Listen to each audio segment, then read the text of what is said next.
Good afternoon. It's Monday, the 31st of October, 2022, just after 1 o'clock. Welcome to UK Column News. Your host today, Mike Robinson, myself, Brian Gerrish, and we're delighted to be joined by David Scott and Mark Anderson from the USA.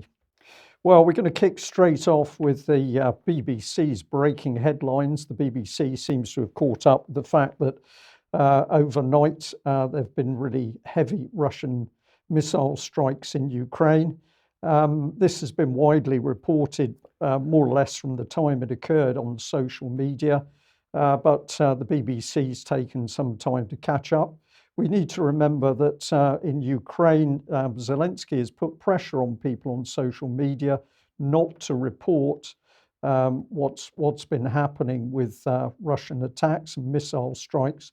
So there has definitely been a drop-off in accurate social media from inside Ukraine, and clearly now we're seeing a highly controlled media environment in Ukraine.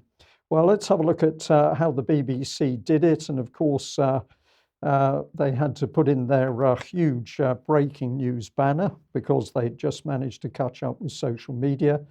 This is the meat of the report: massive missile strikes across Ukraine, including Kiev. At least 2 blasts were reported there. One resident told the BBC his district was now without electricity. It goes on to talk about Kharkiv, and it says the strikes come after Russia blamed Ukraine for a drone attack on its Black Sea fleet in the annexed Crimea. And I think you're going to come on to that and give us a bit more about that attack. But the BBC here really reporting nothing new, because the Russians have been heavily attacking Ukrainian infrastructure, particularly electricity and water, over a great many days. This was another shot from the BBC Specialist Ukraine page. And what I found particularly interesting here, apart from the power and water hit in Russian strikes, was top center. There's a little article there inside the US military cyber team's defense of Ukraine. And we'll do more on that article, but just to flag up today that what this is telling us is that the American military are inside Ukraine to help control media. And I think this is a very critical thing for people to understand in the West. So if we actually have a look at how social media reported things, this is a Ukraine map showing where air raid warnings were posted. And this is across the whole of the Ukraine area. But if we keep it simple, those strikes have been targeting electricity and water utility infrastructure. And it's now estimated that the damage is to well over 30%, somewhere between 30 and 40%. And of course, aside from losing electricity, it's also meant very big outages of rail communications and tram capacity. And we understand that diesel engines have been brought in to cover some of the areas where electric trains can no longer function. But also communications are down, and that includes the internet. And we just want to add to that image, if we can pop it back, that we need to remember here that the BBC has been falsely claiming for several months now that the Russians had run out of missiles and weapons. So no sign of that in reality, more false reporting from the BBC. And not sure whether this one will play, but a little video showing the sorts of missile launches that the Russians were able to conduct at the moment. And it's quite clear that any reports that the Russians have run out of ammunition is completely wrong. So the situation across the front is largely that it's either static or the Russians are attacking vigorously in areas of key interest. I've taken just a few screenshots from the YouTube site Defense Politics Asia. Very clear reports. People might like to go and look at this for themselves. But what we're really seeing is an indication of attacks taking place from the Ukrainian side at a number of points along the front without any substantial progress. It doesn't matter where we go in Ukraine at the moment. The only progress that is being made is by Russian forces. Up in the north of the country, it's the same situation. There have been localized Ukrainian attacks with very heavy losses without any significant progress. And we'll just show you this very short clip, an analysis from Defense Politics Asia, which really sums up how the Russians are dealing with things at the moment. Let's look at this clip.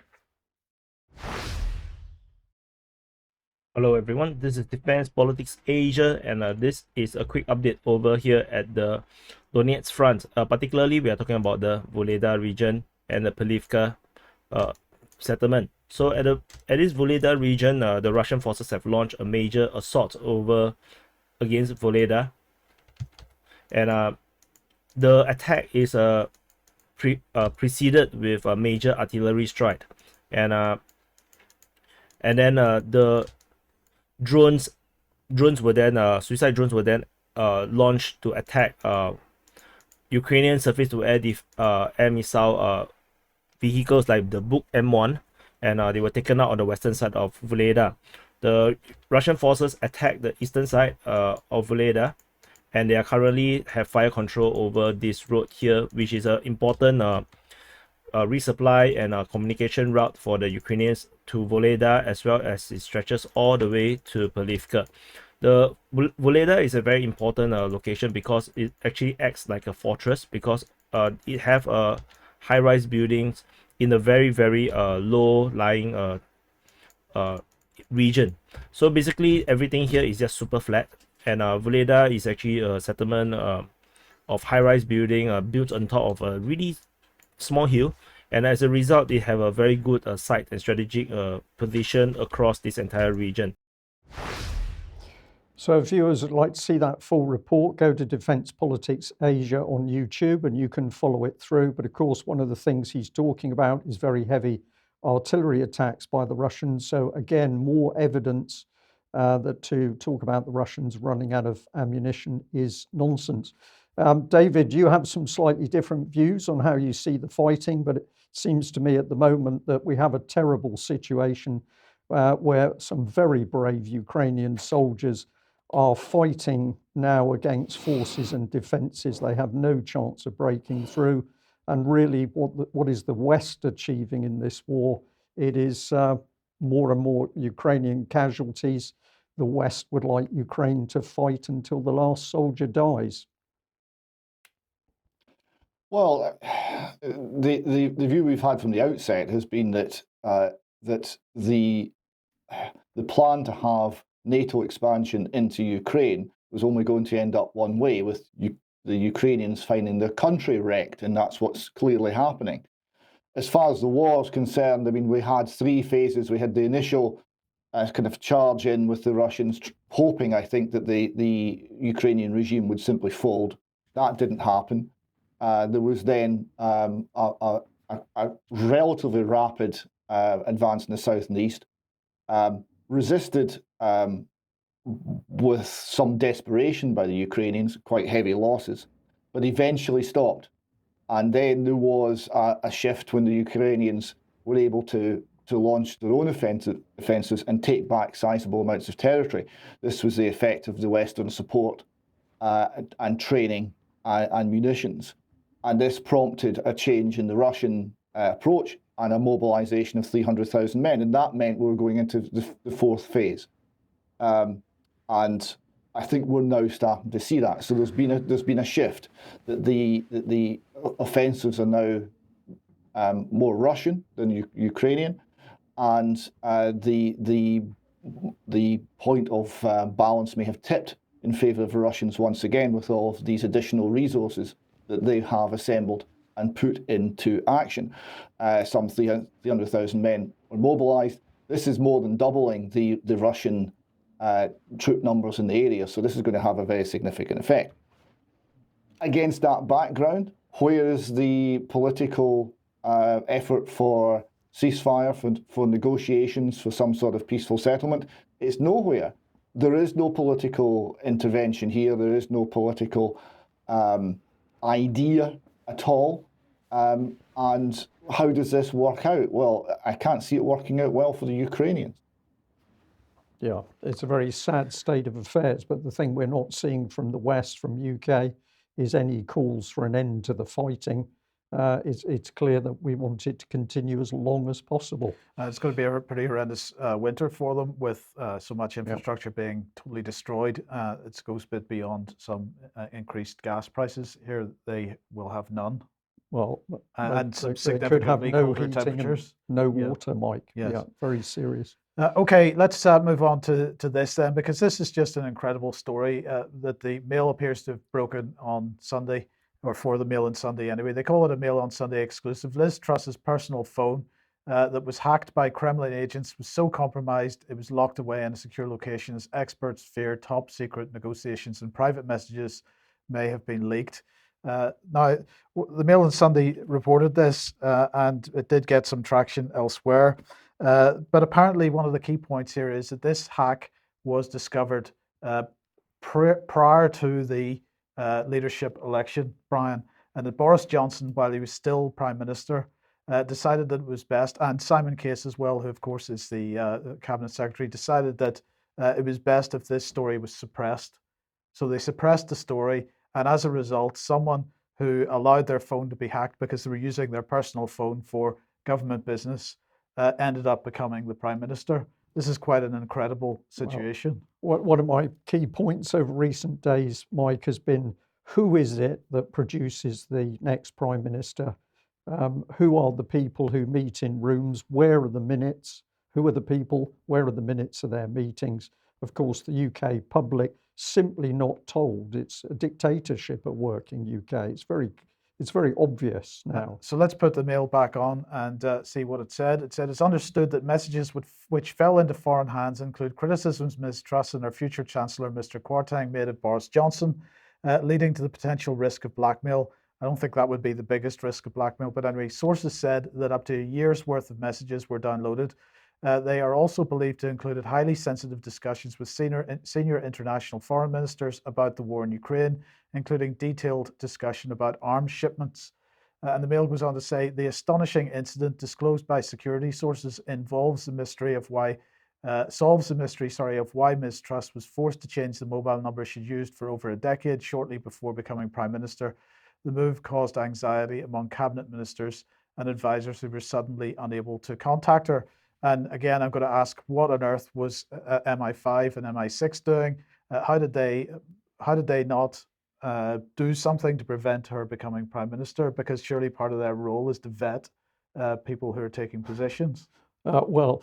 Supposedly it is, but as we heard from Alex the other day, it appears that when you get up the food chain, you're considered automatically trustworthy, and the vetting procedures for mere military people don't take place. So presumably the same was true with Ms. Truss.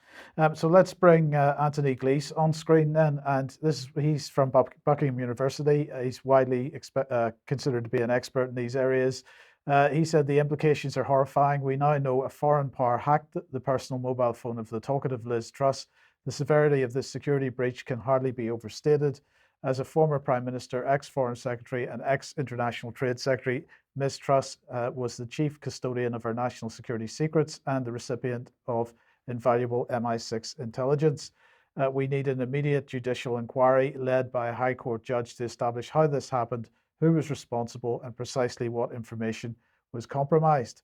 I believe Boris Johnson, who was Prime Minister at the time, should not have suppressed the news, although it's possible there were sound security reasons why this had to be done. If the media had been able to report the story, Liz Truss would have had no choice but to resign. It goes without saying that her ambitions to lead the country would have been over. Now, this was then followed up in the Mail by another article. Ministers ordered by spy chiefs to stop using their mobile phones after suspected Kremlin hack on Liz Truss sparks security clampdown. And it says ministers will be warned they should never use their personal mobile phones to conduct government business. Now, do they need this warning? This is quite incredible to me that they do. But anyway, that's what the Mail is reporting. But let's just remember over the last couple of weeks what the Russians have been saying. This is Igor Kirillov, sorry, the commander of Russia's Nuclear Protection Corps, talking about the United Kingdom, specifically singling out the United Kingdom as being involved in the production of a dirty bomb for use in Ukraine. We also have Russia saying that British forces blew up Nord Stream. UK denies the claim in this headline. And here's the BBC, massive drone attack of Black Sea Fleet. And the key quote here is, without providing evidence, Russia accused British troops of being involved in Saturday's attack. So the question is, how did Russia know? If Russia is very clearly singling out the UK here, do they know something? Have they discovered something from Liz Truss's phone? Well, we can't know that, but these are questions that I think that need to be asked. But Kim.com, who, as we know, is on the various Ukrainian kill lists, he had something to say over the weekend on Twitter. He said, how do the Russians know that the UK blew up the Nord Stream pipelines in partnership with the US? Because Liz Truss used her iPhone to send a message to Senator Blinken saying it's done a minute after the pipeline blew up and before anybody else knew, ? So he's asking the question. And he's making the suggestion that, in fact, it wasn't her phone that was hacked, but her iCloud account. But anyway, that's what he says. And he goes on to say, it's not just the Five Eyes that have backdoor admin access to all the big tech databases. Russia and China have sophisticated cyber units too. The funny thing is, government officials with top security clearance still prefer using iPhones over their NSA and GCHQ issued encrypted phones. So anyway, I just want to bring this on screen because this, I think, really changes the context by which what happened with Cyril Braverman, how we might think about this. So this was a headline: Cyril Braverman resigns as Home Secretary after sharing secure information from private email and takes aim at Liz Truss in departure. And David, the key point here is that Cyril Braverman's resignation brought Liz Truss down, and effectively did anyway, and she is no longer Prime Minister. But I just find it fascinating that was the excuse, that was the wrongdoing. I think there's many questions to be asked around this story. Oh, for sure. I mean, who in their right mind would discuss arms shipments to Ukraine over a mobile phone? I mean, really? Surely that someone in that position would be well briefed on the vulnerability of that means of communication. I find that just quite astonishing. But we also had the incident, didn't we, where Ben Wallace was caught with a comedian, a Russian comedian, I can't think of the man's name, who called him, and he thought, Ben Wallace thought he was actually talking to Zelensky. At the time, I thought, what an incredible breach of security, because how did that phone number get out? But of course, what we've got to remember is that over a great many years, we've been shown time and time again how good the Russians are at espionage. And we know at the moment how particularly good they are at matters to do with technology relating to signals communication. So this is a shambolic situation, but once again, it was covered up. Boris Johnson is in the middle of this, and yet this was an incredible security breach. If I may, Mark, I'll just ask you for some comment, because I see a slight irony that whilst the Americans have put in what must be a very expensive social media signals intelligence team into Ukraine, it appears that the British politicians are simply chatting over their mobile phones. It's laughable. Yeah, and that's why I'm laughing. Yeah, it's ironic and laughable if they're so serious about the conduct of this war and the fact that they want to prevail over the Russian autocrat Putin and whatnot, that they'd be so casual about it. But America's involvement is not surprising, but it illustrates how important information is, how much that is superior in warfare to anything you do militarily with ordnance or with explosives. Intelligence is everything and information is everything. And so America is playing some subterranean advisory role that could very well grow. And it's just a question of what path or what avenue that growth might take and how fast it might go. So that's something to really keep a close eye on, is exactly what are the states doing. remembering that in 2014, they helped overthrow the pro-Russian Ukrainian leader in the first place. So what are they up to now? I'm sure it'll go beyond what we're hearing, and we need to keep a close eye on that. That would be what I would offer for now. Yeah, thank you very much. Okay, let's move on then. And some time ago, we created this website, the COVID-19. This is the yellowcard.ukcolumn.org website, all about COVID-19 vaccine analysis. And the reason that we did this was because the MHRA had made access that, although they made access to the data available, they made it available in such a format that it was really useless to anybody for finding out anything about what was going on with COVID-19 vaccines. So look, we have done the same for the Foreign Commonwealth and Development Office, and you can find this new website at fcdospending.ukcolumn.org because the Foreign Office publishes all their spending over £25,000 on a fairly regular basis. Now, the most recent data is up until May 2022, and it begins in September 2020, and that's because at this point we have only added the data since the merger of the Foreign Office and the Department for International Development. We'll be adding data prior to that very, very shortly. But look, if we put this back on screen a second, we've got a little video clip here, which hopefully will play. Sorry, let's go back. There we go. So, and there's a filter form there, and this just gives you a very brief idea of how many organizations the Foreign Office is putting money into. And the basic point about this is that although we can discover who is getting paid and how much they're getting paid and when they're getting paid, we don't find out from the Foreign Office data what they're getting paid for. So one of the key points here is that we're going to ask everybody to get involved in trying to find out what the money is being spent on specifically. And that's going to involve lots of freedom of information requests. But if we just very briefly put this on screen, this is the spending month by month since September 2020 until May 2022. And one of the real key periods here, I think, Brian, is February, because it's just immediately prior to the start of the Ukrainian conflict. And suddenly there was this huge spending spree by the Foreign Office just prior to Ukraine conflict beginning. They effectively doubled the amount of money that they spent, nearly £1 billion in 1 month being spent on Foreign Office projects. But if we take a couple of examples, let's look at what they've spent on BBC Media Action. Well, we're showing a trend graph to show how much they're spending per month. But if we look at some of the detail, can you see how much they're spending there, Brian, top right-hand corner? 452. No, above that in red. Sorry, £8.5 million okay. in that period on BBC Media Action. If we look at the British Council, it's even better because there they've spent, £345 million in that period. And look, here's the key point. When I say that we don't know what they're spending it on, it all gets allocated to an accounting line, which in this case is called program spend, which is held in an Oracle database. But we don't know what the money's being spent on, and we need to start finding out what the money's being spent on.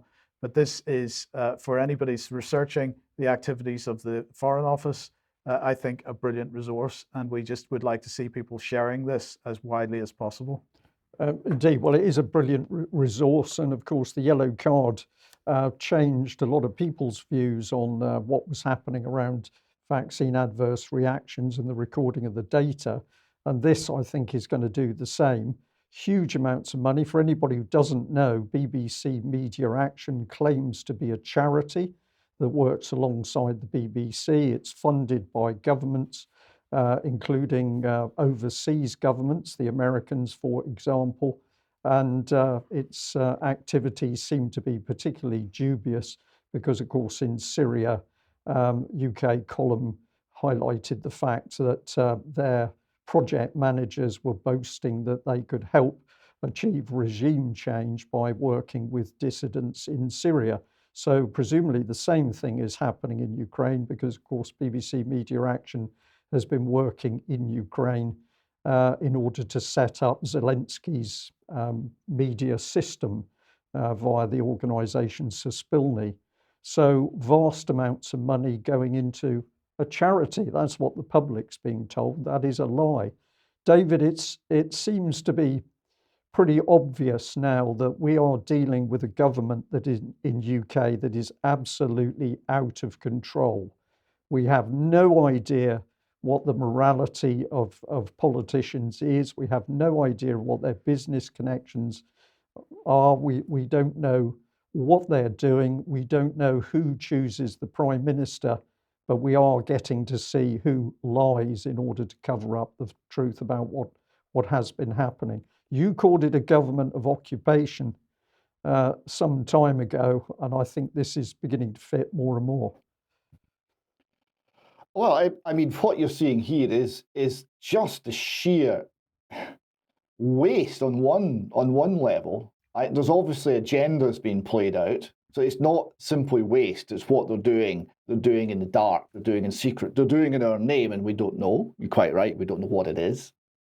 The spike in spending immediately before the Ukraine war is extremely concerning. What exactly is going on here? And this is all meant to be stuff that's, rather public spirited and helping charities and doing good and all the rest of it. That shouldn't be correlated with the outbreak of, well, it shouldn't precede the outbreak of war, shall we say. And then there's the sheer waste of it. I mean, we have economic crises. We have a situation where in Britain and indeed throughout the West, we can no longer afford our governments. They're all operating on ever-increasing amounts of debt, borrowing from the future to pay for today. We can't afford this. And it is crushing and drowning out actual economic activity and causing an impoverishment of the entire nation. And what are they spending it on? It doesn't look very impressive. It looks like rampant waste and people in power without any accountability, without any responsibility, or without any integrity, spending money like it's water, it would appear. Yes, and just 2 quick points. I've already identified, we'll come on to detail of this in the future, but I've already identified one tranche of money that went to a company, and the money was sent into the company's bank account on the day that the company was dissolved. So that, there are questions involved here. And I'm just going to say, we've got to thank our membership for the fact that this website exists, because it's your support that has brought it about. Yeah, absolutely. Somebody has said, is this just a slush fund for black ops, presumably referring to Ukraine, but also other countries? And I think the answer to that idea is yes, it probably is. Okay, David, let's move to Scotland and Nicola Sturgeon. News. We've actually got news from Scotland. Something new has happened in Scotland. There's been a rebellion, a genuine backbench rebellion in the SNP. This has never really happened before. We didn't know what one would look like. In fact, we wondered what it would take. We'd had named person, various types of fascism, and none of that sparked any rebellion, but they've eventually done it. And it's over the controversial gender reform bill. So this is, they've even lost a minister. Ash Regan said her conscience, and who knew that word would ever be used in the Scottish Parliament, her conscience would not allow her to vote in favour of legislation to induce a gender self-ID system in Scotland. So this is the first rebellion in 15 years, and as we move on, the system being proposed by the Scottish Government would allow Scots to change their sex by simply signing a declaration, with 16 and 17-year-olds being able to obtain gender recognition certificates for the first time. What could go wrong with that? Ms Regan, MSP for Edinburgh East, said she'd taken a decision to resign after considering the issue of gender recognition reform for some time. Quote, I have concluded that my conscience will not allow me to vote with the government, she said in a resignation letter issued 35 minutes before the debate was due to begin. Consequently, continuing quote, consequently, I am writing to resign my position in the Scottish Government as Minister for Community Safety. And it's a good position to resign given what we're talking about, which is the risk of males, potentially predatory males, entering female-only spaces. The Telegraph continues, Nationalist MSPs to vote against the bill were Stephen O'Callaghan, Fergus Ewan, Kenneth Gibson, Ruth McGuire, John Mason, Michelle Thompson, Miss Reagan, and 2 abstained, Annabel Ewing and Jim Fairley. I would also point out that 2 Conservatives voted in favour. So it just shows you if the Conservatives can't conserve women's toilets, they can't conserve very much. The Telegraph continues, Maggie Chapman, Green MSP, strongly backs the reforms, and she suggested there be a stepping stone to allowing children under 16 to legally change their sex. Quote, I am determined that appropriate gender recognition for under 16s and non-binary people will be part of our shared future, she said. And if you think that sounds creepy and Orwellian, that's because it is. Ms Sturgeon accused Ms Reagan of failing to raise her concerns with her. Or the minister in charge of the legislation. Ms Reagan had signed an open letter in 2019 expressing doubts about the changing definition of male and female. This is one of the things that will actually resonate from this. Here you've got a group of MSPs who are watching Nicola Sturgeon barefaced lie. Now, I've often wondered why she's in the position she is. I don't think she's intellectually capable, but she is very good at lying and showing no remorse at all. There's no sense of embarrassment. There's no sense of being caught in a lie. This seems to be her gift to politics. But here you see her colleagues are going to be seeing this. They're seeing her lie openly about them. So what this will do in the slightly longer term to her authority remains to be seen. But it's the first open rebellion against Ms Sturgeon and her woke agenda. And, well, good on them. And David, if I can just add to that, we'll be coming back onto the subject of gender a little bit later in the news, because of course it seems to have also come to the surface in political circles in Cornwall, but more on that in a few minutes. Okay, if you like what the UK Column does, you would like to support us, then please head over to community.ukcolumn.org. There are options to help us out there, or you could pick something up at the UK Column shop. But please do share material that you see on the various platforms. And I just want to say thank you to everybody that assisted with the UKCB family fundraiser that we were talking about on Friday's programme.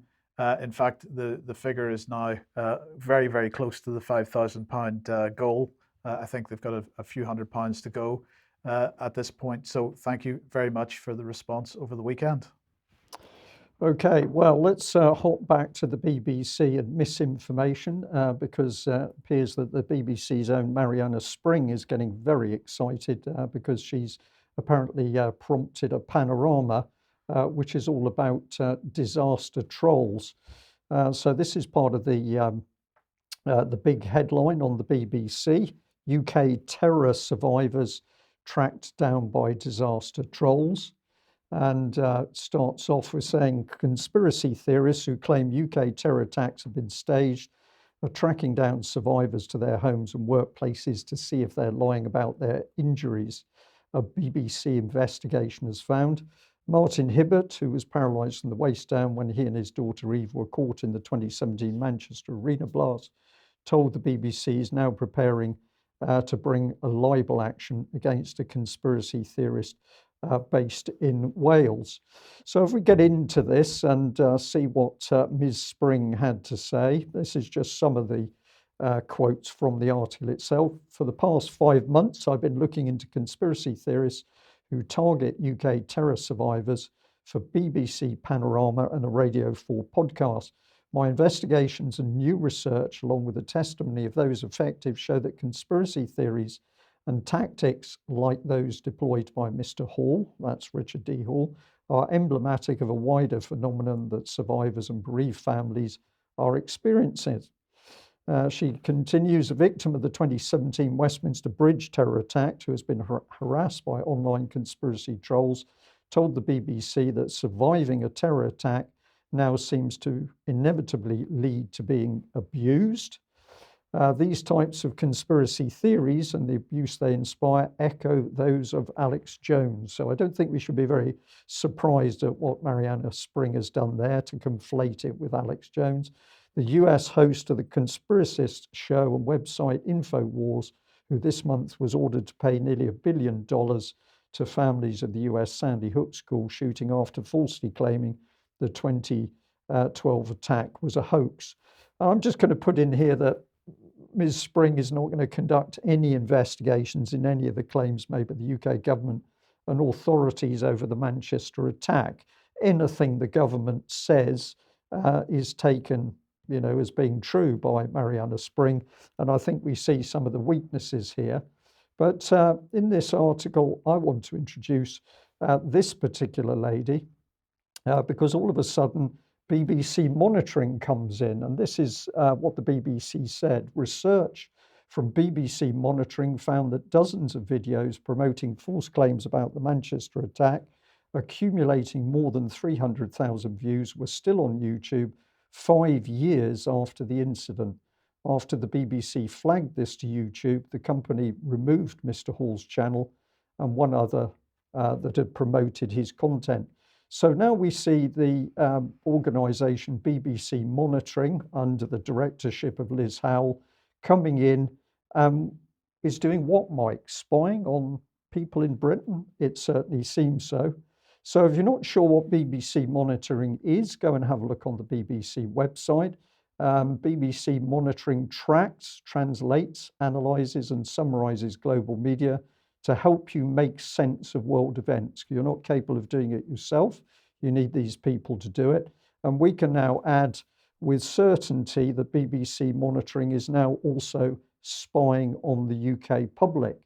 And if we want to know who's doing this, well, let's bring up the names that the BBC says. So we've got an Alistair Coleman and a Cheyenne Sadaraziadeh, who we have mentioned before. But these are the two key people apparently looking at fake news, disinformation, and manipulation on digital platforms. Olga Robinson on the right there is doing the same in Russian media. But Cheyenne, we mentioned because we picked up a little while ago that he was busy putting out tweets and helping to inflame the situation in Iran, where there was the protest over the headscarves. So we picked up that he followed the UK column, and this was him declaring his work with BBC Monitoring and at BBC World. And here we put up a couple of tweets. This was back on the 26th of September, where this BBC employee is openly helping calls for regime change in Iran. So, Mark, if I just ask you on this one, you're there in the States. Many people in America think that the BBC is a glowing beacon of truth in the world. But here we see the BBC using its own people again to help inflame strife and trouble in foreign countries. If they're doing this, we can't trust them over their reports as to what's been happening in UK, surely. Yeah, it's a total loss of distrust in the BBC. There's so many ways you could go with this. Over here, Elon Musk no sooner became owner of Twitter than he's already being accused of being someone who aids and abets conspiracy theories over the alleged invasion of the Pelosi home. Paul Pelosi, the husband of the U.S. Speaker of the House, Nancy Pelosi. And so the whole conspiracy theory meme is being attacked. In other words, it's as if there can be no such thing as a conspiracy at all. Now, in what Mariana Spring is talking about, one thing that occurred to me is they talk about all sorts of trolls, most of whom are anonymous. For all we know, and it's entirely conceivable, a lot of the trolls might be exaggerating things and claiming things that aren't technically true, and casting too wide of a net so as to discredit those who might have more legitimate conspiracy insights. So I'm sure Mariana Spring is not going to take those sorts of subterranean things into account. She looks to me quite young and naive, if I may say. Real reporting, you have to withhold your opinion and you have to look at all the angles and all the different possibilities. You can't make these calls or make these assessments in, a couple of minutes or whatever in this high turnover, got to have it now news age that we're living in. We want it and we want it now. And so anyone who's trying to do independent analysis is just called a conspiracy theory. And then, like you said, conflating it with Alex Jones, who, quite honestly, is not going to pay $1 billion. I can almost say categorically that's not going to happen. That's a good headline. It's good, flash in the pan kind of news. It gets a lot of attention, but it's very unlikely that he would pay anything even close to that amount in what was a very strange court trial, I might add, with lots of anomalies. So, yeah, the BBC, like the US media, is just attacking anyone who's investigative and conflating it all into one big distrustful conspiracy culture that they can then turn around and try and cancel. And a lot more could be said, but I think those are the essentials for right now. Okay, thank you very much for that, Mark. Well, let's just finish off with a couple of comments.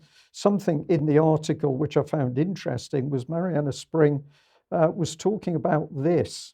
It stated nearly 1 in 5 people in the UK think terror survivors are not telling the truth about what happened to them. New research for the BBC suggests a third say the pandemic has made them more suspicious of official explanations of UK terror attacks. So the UK public is waking up to something, but of course, Mariana Spring's line is that the UK public not really capable of understanding these difficult things itself. They're just being swayed by online trolls. She went on here, the survey of more than 4,000 people weighted to be representative of the UK population and carried out earlier this month by King's College London also suggests that 14% believe the 2017 Manchester Arena attack probably involved crisis actors who pretended to be injured. That's quite an incredible statement. So again, we have the position that they take on one hand that people like Richard D. Hall are conspiracy theorists. Nobody really listens. It's a small niche audience and this kind of thing. And then the next hand they're saying that, in fact, the reach of Richard D. Hall is 14% of the population. Which way does it go? Well, of course, the BBC doesn't know because it's not coming from a truthful, factual basis. It's floundering around in its own propaganda. And let's just put a BBC report up screen to finish this segment so there's no misunderstandings. Back in June 2021, the BBC News said Manchester Arena inquiry, bomb victims were failed at every level, family says. 22 people murdered in the Manchester Arena bomb were failed at every level by organisations criticised in a public inquiry report. Bomber Salman Abedi should have been identified as a threat by security, the inquiry chairman said. Now, my point here is, of course, the BBC and Mariana Spring have not got digging into the failures here as to what was really happening. They're attacking anybody who dares to ask questions. So let's finish the segment and put the lovely Mariana Spring back up on screen. And we'd just like to say that Richard D. Hall has published a response to what he calls the BBC Panorama propaganda. And you can find that written response if you go to the richplanet.net website. So we're under surveillance by the BBC. Any member of UK society who dares to challenge the government is going to find Mariana Spring on their case with Panorama. And yet we're supposedly fighting a war against the nasty Putin who's running a dictatorship. It's not funny at all. David, let's move on then to the Mail here. And the headline is Christian nurse is to sue clinic over training course that said the Bible was racist for mentioning darkness. Yes, this is Amy Gallagher, who we'll be interviewing in the next few days. So she's taking action against Tavistock and Portman NHS Trust. Isn't everybody, including many of their patients? So she was forced to watch an online lecture saying that Christianity was part of the European oppression of black people.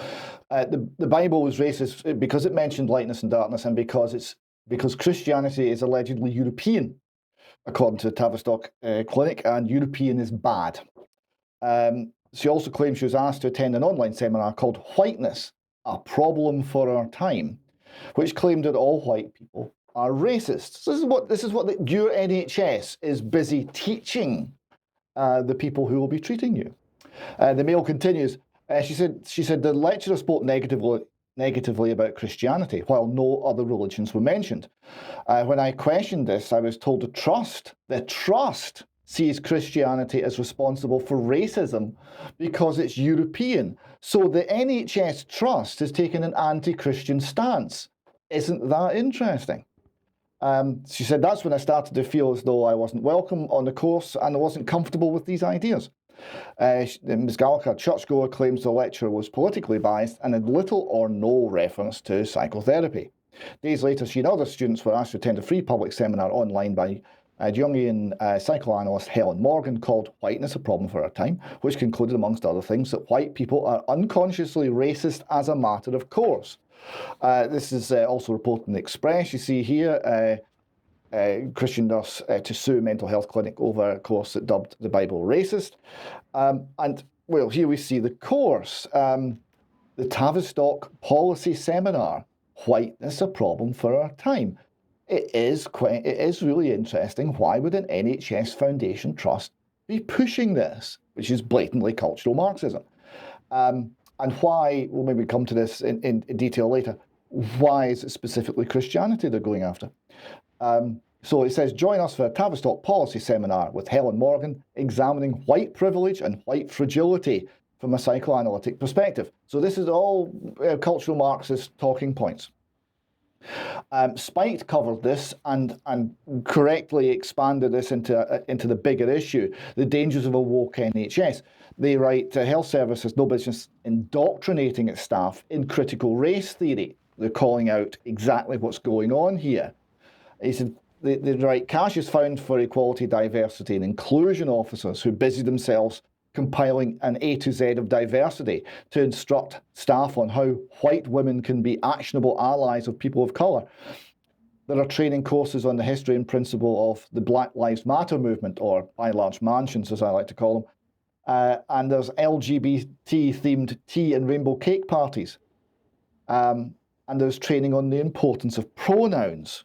All in this cash-strapped NHS, on your coin, more money being wasted. Spike continues, Paul Jenkins, chief executive of Tavistock and Portman NHS Foundation Trust, told Gallagher that the trust has, quote, committed itself to the explicit ambition of becoming an anti-racist organisation. And for those who don't know what anti-racist means, it doesn't mean you're against racism, right? They define racism as discrimination based on race that decreases equity, everyone having the same outcome. They define anti-racism as discrimination based on race that increases equity. So when they say anti-racist, they talk about basically moving white people down the list and whoever else they think is doing well, so that they're not treated on the basis of need, but you're treated on the basis of skin colour. So they're talking about bringing an inherently racist policy into the NHS. That's what that actually means. Spike continues, but being a Christian and questioning the validity of concepts like white privilege doesn't make someone racist. It does in the way the Portman NHS Trust define it. And they continue, Gallagher has stressed that she takes a colourblind approach to her work. And this is something that is being now viewed as problematic by the NHS management itself. A couple of quick slides here. These seminars are online. If you want to go and see exactly what the Tavistock NHS Trust have been saying, you can see the Tavistock Policy Seminar, Whiteness, a Problem for Our Time. Unfortunately, the comments are turned off. I can't imagine why. And you can also see the January 2021 seminar discussing the previous lecture. We've got here from New Discourses a definition of whiteness. It's well worth looking at if you're wanting to understand how the language is being changed. A couple of quick extracts. White people and people of colour in their own ways are expected to take up a lifelong commitment to an ongoing process of anti-racism work as a result of the inherent complicity in whiteness. As critical race educator Robin D'Angelo puts it, the goal is not to construct a positive white identity, which is impossible, but instead to endeavour to become less white. This is what our NHS is teaching people.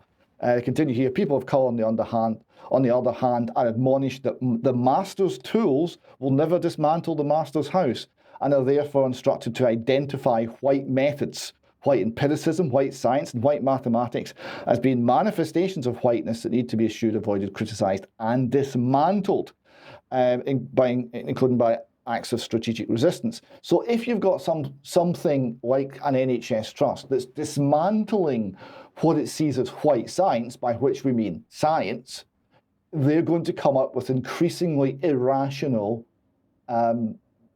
policy prescriptions and treatments for their patients. And they did just that. That's why they're being sued by a whole lot of the people they've mutilated when they actually needed compassion and counselling. So you're seeing the ideological takeover of an organisation here, but in other places you're seeing the effect of it in the toxic nature of how it then behaves. Quickly here, we just go to the Stand Up to Woke Tavistock discrimination crowdfunder. Already it's raised £99,500 out of £150,000 goal, so that's going very well. But if you can support that for that appeal by Amy Gallagher, please do. Yeah, and it is important to support these things because, of course, we have to fight through the system, and if the system is through the courts, it invariably costs money. Is it worth doing it? In my opinion, it is. So if you feel you can contribute to that cause, we hope you will. Well, let's just move on to Mark Anderson here. Mark, you've been picking up some very interesting comment from, I have to say, is that disgraceful man, Mr. Putin, who's challenging some of the views and values and indeed the morality that we're now seeing in the West. What have you picked up on? Yeah, that's amazing what David was just talking about and reporting. A quick comment on it. This is a white piece of paper. Do I look white to you? And this is a black phone. Do I look, would a black person be that black? In other words, they talk as if white is not a color. You're either white or you're a person of color, when in fact all human beings are light tan to dark brown. And are they really separate races, or are we just different manifestations of one race? At any rate, whatever the answer to that question is, what they're instituting, what David is talking about, is literally the institutionalization of racism. They're actually increasing it. And it's part of this decadent West that is such a haunting thing to many of us. And now what you're showing here, one of my main items today, is the Russian Orthodox Bishop, Patriarch Kirill. He's 75 years old. And recently, there was the 24th World Russian People's Council that happened in latter October. And at that council, Patriarch Kirill, as it shows there, sees globalization as a threat to the family. And the quote that you're showing, globalization weakens deep spiritual connections between people and between God and man, Russian Patriarch Kirill said on Tuesday during the plenary session of the 24th World Russian People's Council. He, therefore, sees the globalizing world as a threat to families, as noted there on the screen. He went on to say, although globalization seems to unify the world, it ruptures deep relationships under the surface, as the head of the Russian Orthodox Church said, Mr. Kirill. He warned, he's concerned that people are alienated from each other, which leads to the collapse of communities, families, and a pandemic of loneliness, again, under globalization and the cultural system, part of which David described that it's bringing to bear. His greatest worry is the secularizing side effect of globalization. Quote, it destroys centuries-old cultural foundations and seeks to neutralize the traditional moral principles in societal life. In the process, religious institutions that attempt to adapt to the changing world or adapt to globalization may lose their identity, as there is no place for God there. And he went on to say, to deal with the challenges of globalization, there are two options, Kirill argued. The first, he says, is adapting and subordinating religion to the requirements of globalism. This path is followed by our colleagues in the West, he added, including those who call themselves Christians. He thinks Christian churches, that is, Kirill thinks Christian churches go along with the trends of globalization simply to avoid criticism. However, this path does not save the spiritual life of society from decline, but accelerates this process of decline. The other option, he added, is to keep traditions and religious values as they are. Quote, it requires an open witness to the truth, regardless of the pressure and negative reaction from external forces, including globalist ones, the patriarch concluded. So some very interesting things that you wouldn't necessarily have heard on your evening news from the BBC or the CBC or NBC or any of them. And of course, it's worth noting that Alexander Dugin, described as a longtime Russian dissident, an anti-communist during the 1980s, he also spoke at this 24th World Russian People's Council. And he said many things. He said, for example, and this is just a short excerpt, it is very important that we are confronted with an idea. The West is an ideology. Liberalism, globalism, secularism, and posthumanism are ideologies. This is the realm of ideas, not the realm of matter, bodies, and technology. Above all, it is an absolute lie. It is the overturning of the true proportions of the mind, of ideas, of religious foundations. And so he too, like the patriarch, criticized the decadent underbelly, secularism, atheism, globalism, and all that, all the isms of the West. And they are deserving things. The West deserves really all of these criticisms because of the dire consequences that they bring about. And it affects so many areas. And the patriarch also included something important to mention before I conclude on this item.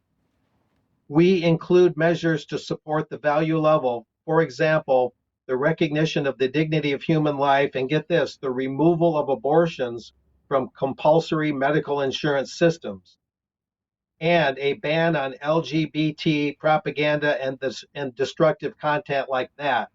So it's a pretty comprehensive message there at that council, at that meeting that was put forth, and it provides a powerful counter narrative to this Western decadence that we see all around us.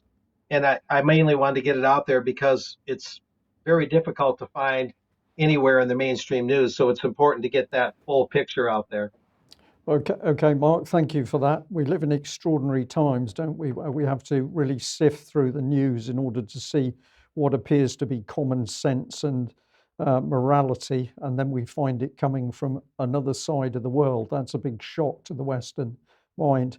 Now, you also picked up on the fact that it had been reported a little while ago that PayPal had apparently decided that if you weren't telling the party line, they were going to fine you.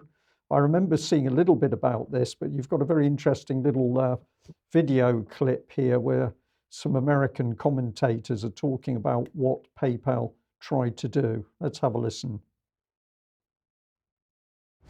You've noticed that PayPal's stock price tumbled earlier this week after the company sent out a proposed rule change that it later said was an error. Yet the head of the federal government's top consumer watchdog agency is looking closely at the company's recent moves, and Sharon Epperson joins us now with more.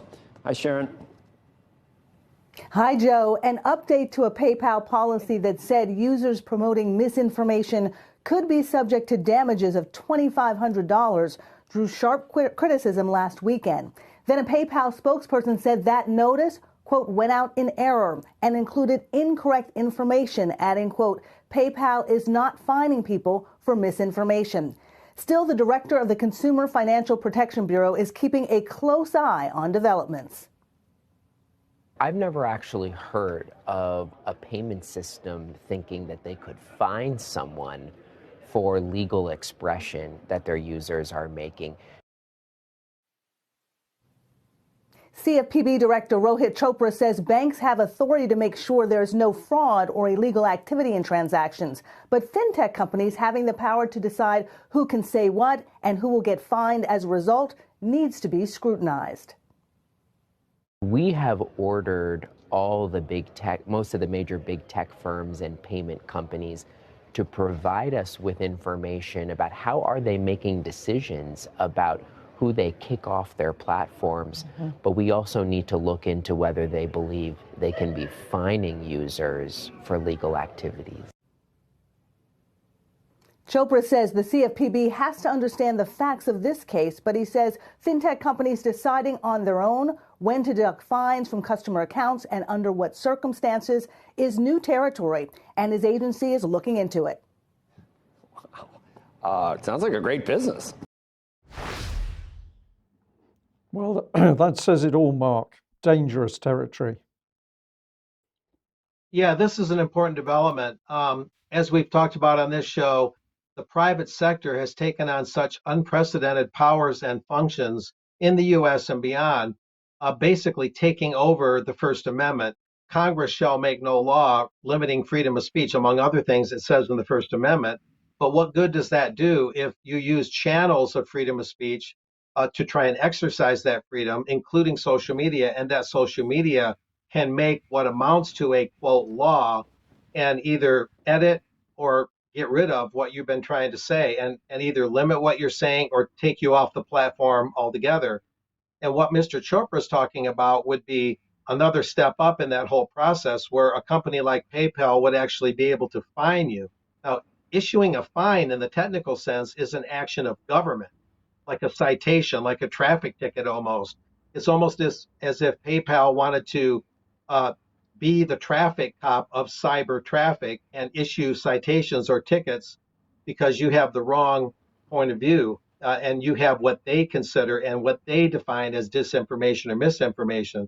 So even though it's during the Biden administration, and that's rather surprising here, still, this is a very welcome thing on the part of that Consumer Financial Protection Bureau, the CFPB, and the director Chopra to do this. I'll mention too that on October 12, just a point of clarity, after significant criticism, PayPal announced it was canceling its policy on fining customers for political views. But according to multiple reports, the language in question still remains buried in PayPal's terms of service. So PayPal's denial that they're going to continue this fining process has to be looked at very carefully. Are they really going to totally pull back from fining people, or are they just going to go into kind of a wait and see mode and test the waters and roll it out later, maybe in a more subtle fashion? So that would be an important thing to look for in the immediate aftermath of this announcement. That is the key point, Mark, because as somebody mentioned in the chat box, the $2,500 thing has been in their terms and conditions for quite a long time, for a couple of years, I believe. But what was new in this case was this new clause which brought in this concept of misinformation, disinformation, and hate speech, none of which was defined. So therefore, it was completely arbitrary. Now they've removed the misinformation, disinformation, hate speech clause out again because they get caught with their pants down. But they still have the term obscenity in there, and that was also not defined. And so it's still unclear exactly under what circumstances they would be issuing those fines in inverted commas. And we also have to remember that what they were proposing was $2,500 per infringement of their terms of service. So it wasn't limited to $2,500 at all, and it could potentially, if they just would take the money out of somebody's bank account potentially. So it's quite a significant thing that we've got to keep an eye on. They've done this type of thing in the past, and they have walked back from it in the past on a completely different area of their terms and conditions, and then they've brought it back 6 months later. And because people weren't paying attention anymore, they've managed to keep it there. So I think the key thing is we've got to keep an eye on them and make sure they don't bring this back in a few months' time. Yeah. And it's also, I'll quickly mention, it's also encouraging that Mr. Chopra said he's writing to all the social media companies, not just PayPal, to ask them exactly how they go about gauging this stuff and how they go about making these decisions. So this is a very welcome and really belated action on the part of the U.S. government. Better late than never. But yeah, that would be per infraction. And of course, when you make the government analogy, why are private companies being given almost governmental-like powers? In a government, if you're fined or given some sort of penalty, you can appeal it in a court. But through these companies, what appeal process do you really have that you would consider even worthy of calling an appeal process? So this privatization of the protection of speech, hopefully this is the beginning of the end of that. Yep. Okay. Okay, David. Yeah, moving on. We talked before about the targeting of Christianity, and there's a reason why that is the case, and we'll come to that in a little while. We've got some more examples. These are all courtesy of the Metropolitan Police Service. So here we've got the Mail Online.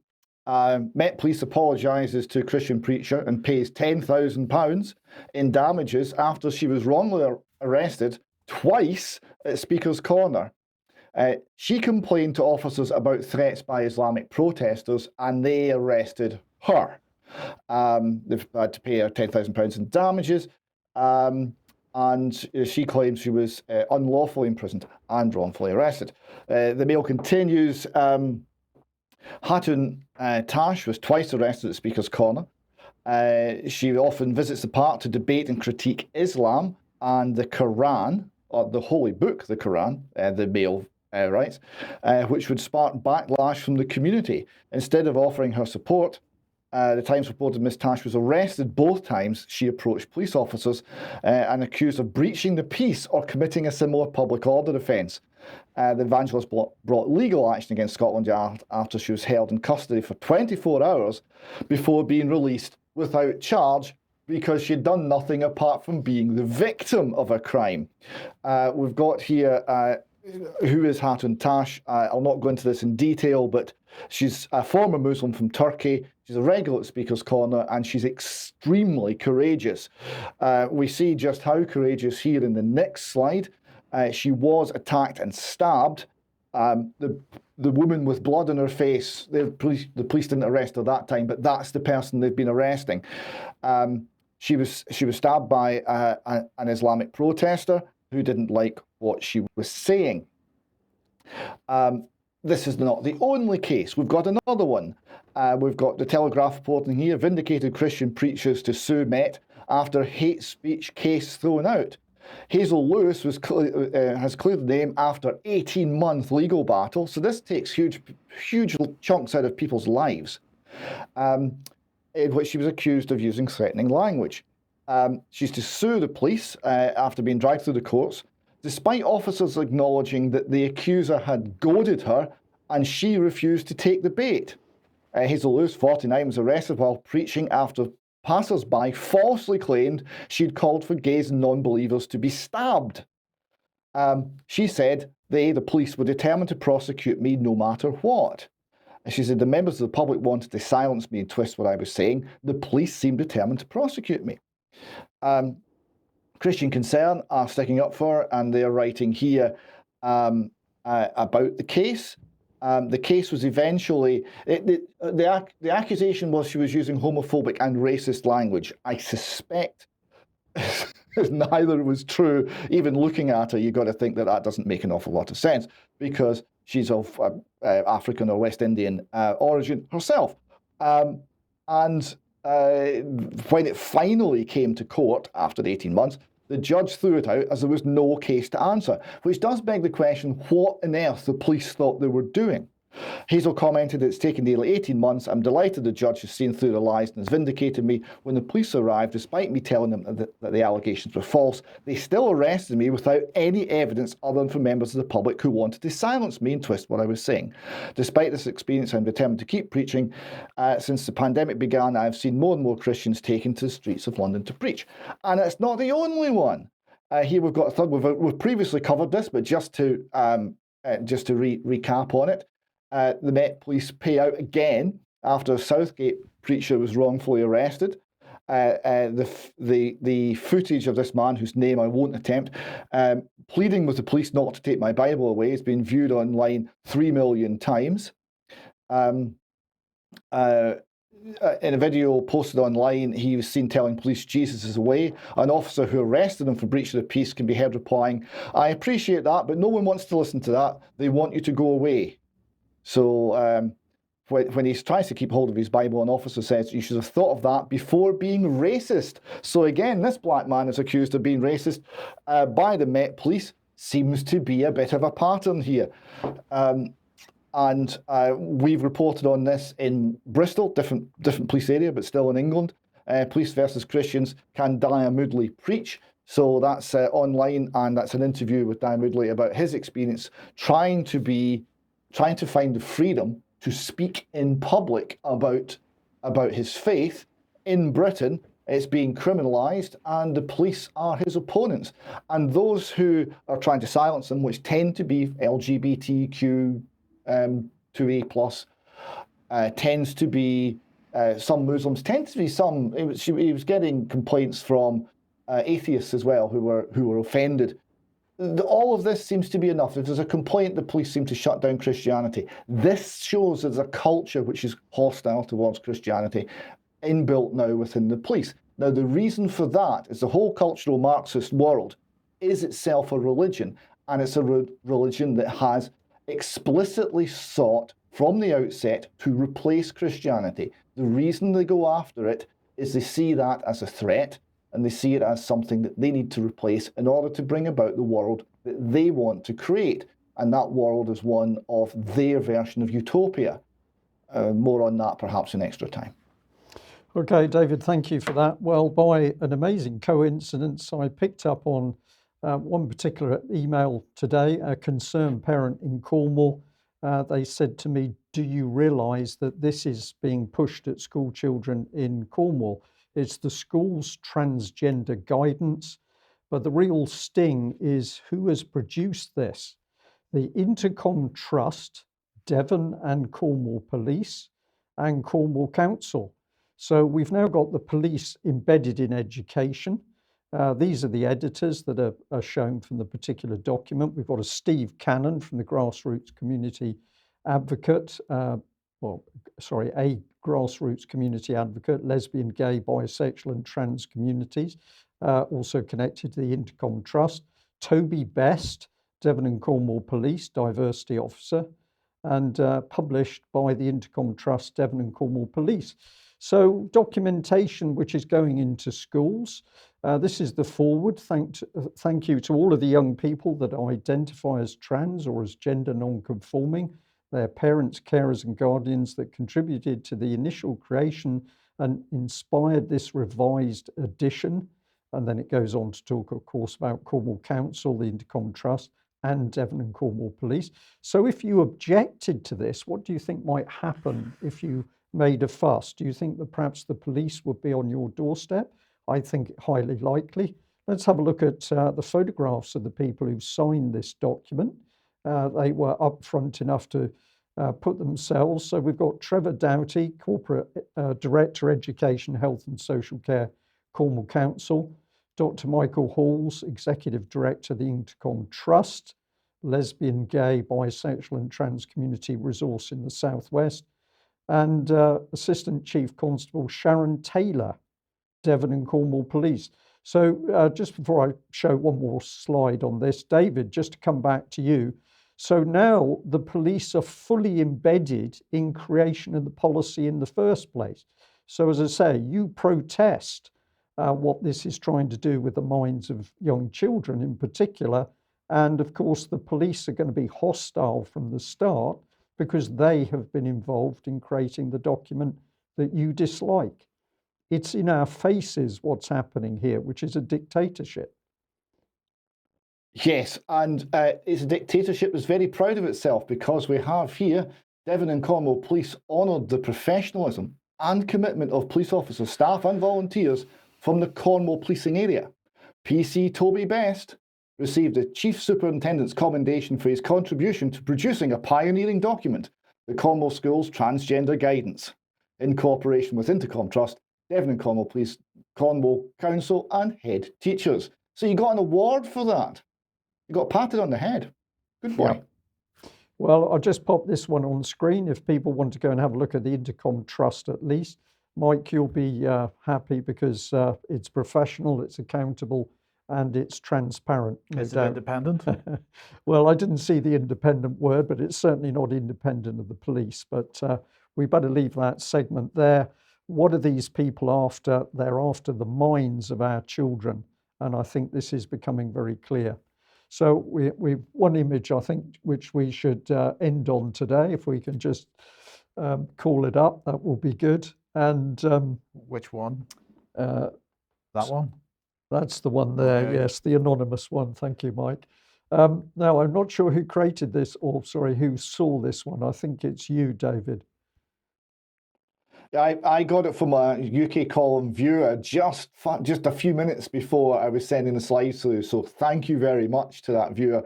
So here we see the Russians monitoring Liz Truss's phone, and they're a bit disappointed because of the banal nature of the content. My God, they say it's just thousands of selfies. I suspect that might not be true, if only it was. Indeed. And I think we'll say that certainly in the UK column this morning, having a look at Liz Truss and having a look at how she changed in a very short time as Prime Minister, I think at the end of the day, she was really beginning to decline in a mental sense, because clearly she was believing the propaganda fed into her. So there's a story that she was particularly worried about the direction of the wind, because if it was coming from the east, that was going to bring the nuclear fallout from the Russians bombing, nuclear bomb threat. So I think Liz Truss needs a little bit of support. We'll end there. David and Mark, thank you very much for joining us. And as Mike has said, a very big thank you to all the people who are supporting what we're doing, because it's been your support, and in particular your financial support, that's allowing the UK column to grow. And of course, that also means we're able to produce better and more research material. And your latest effort with the Foreign and Commonwealth Office, Mike, I think is truly exceptional. So get digging into that database and start asking yourself where this money has come from that the government can simply hand out like confetti. We'll leave it there. Extra in a couple of minutes. Extra time in a couple of minutes. Thanks for joining us. Bye-bye.